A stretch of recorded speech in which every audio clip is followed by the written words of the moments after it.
maxkamadda gobolka Banaadir waa maxkamadda darajada koobaad ee heer gobol taas oo ka garnaqda dacwadaha ikhtisaaskeeda ah ee gobolka Banaadir sidoo kale waxa ay ka garnaqdaa dacwadaha kale ee ikhtisaas ahaan loogu soo wareejiyo si waafaqsan qodobka 11aad xeerka habka ciqaabta Soomaaliyeed. haddaba daawadayaal waxaan muuqaalka soo socdo ku eegi doonaa waxqabadkii maxkamadda gobolka Banaadir ee sanadkii tagay 2019.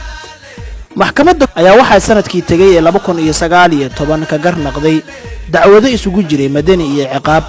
kuwaas oo wadartooda guud ay gaaraysay 694 dacwo.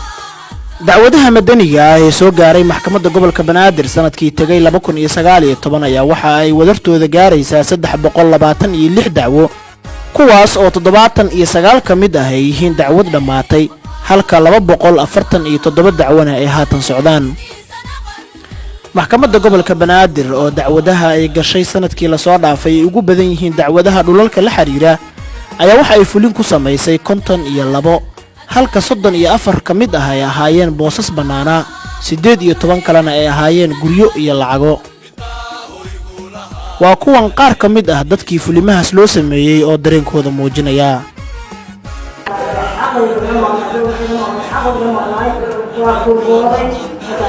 محمد شرفت على كسر الأولاد محمد شرفت على الواحد قوائد سياسة مثلا حق مثلا وايد السيد مثلا على أساس سيارة عن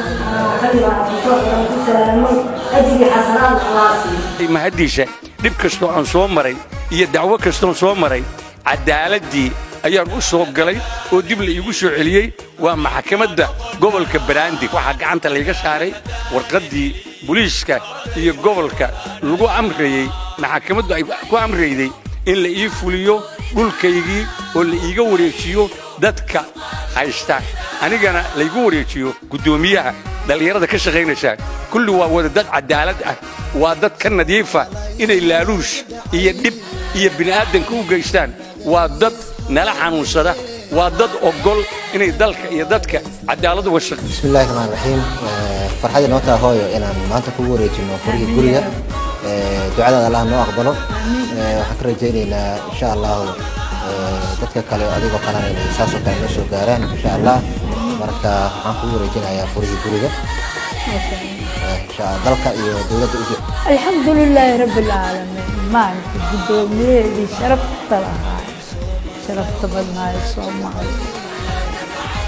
doonay adan kugu mahadnaa ilaahay kugu mahadnaa الحمد لله رب العالمين فريدي قعنتان كويستا فرح الدنيا الحمد لله رب العالمين خير الله إذن سيو ضمان مدحدينا خير الله إذن سيو دا خير الله إذن سيو وربنا مليه كلي خير الله إذن سيو dacwadaha madaniga ah ee ka garnaqday maxkamadda gobolka Banaadir waxa kamid ahaa dacwado ay dhinac ka ahaayeen dad ajaanib ah kuwaas oo howlo shaqo u yimid dalka isla markaana ay la soo gudboonaatay xaalad cadaalad darro iyaga oo u yimid maxkamadda gobolka Banaadir in cadaalad ay helaan. maxkamadda gobolka Banaadir ayaa sanadkii tagay 2019 waxaa soo gaaray dacwado ciqaab ah oo gaarayay 368 kuwaas oo 103 ka mid ah ay socdaan halka 265 dacwana ay dhamaatay.